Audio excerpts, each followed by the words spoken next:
Bienvenido a un ejemplo sobre cómo usar el T84 TVM Solver para encontrar el valor presente de una cuenta que paga intereses compuestos. Veamos nuestro ejemplo. ¿Cuánto necesitaría depositar en una cuenta ahora para tener $8,000 en la cuenta en 5 años?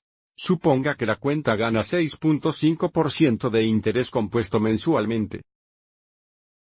Nuevamente, resolveremos esto usando TVM Solver. Para acceder al TVM Solver, presionamos Aplicaciones.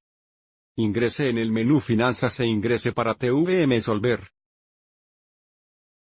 Ahora ingrese toda la información que tenemos y resolveremos lo desconocido, que sería el valor presente, o la cantidad que tiene que depositar ahora, para tener $8,000 en la cuenta en 5 años. N sería el número total de compuestos durante los 5 años, y debido a que esta cuenta paga intereses compuestos mensualmente, y hay 12 meses al año, N sería 5 veces 12 o 60. Podemos ingresar 60, pero también podemos ingresar 5 veces 12.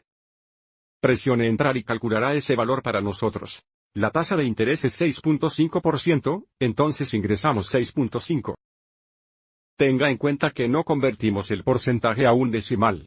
Estamos tratando de encontrar el valor presente, así que volveremos a esta cantidad. Dejaremos el pago a 0, ya que no hay pagos irregulares. El valor futuro será de $8,000, la cantidad que queremos en la cuenta después de 5 años. Y debido a que el interés se capitaliza mensualmente, dejamos los pagos por año y los compuestos por año en 12, y dejamos esta última fila resaltada en fin. Ahora volvemos al valor actual, y queremos resolver el valor presente, o determinar el valor presente. Entonces presionamos Alpha Enter. Para indicar que este es el valor que resolvemos, observe cómo hay un cuadrado aquí en el extremo izquierdo.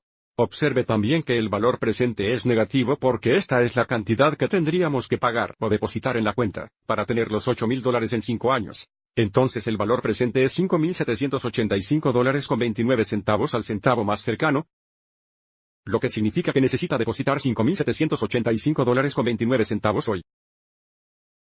Tener $8,000 en 5 años si estamos usando esta cuenta de inversión.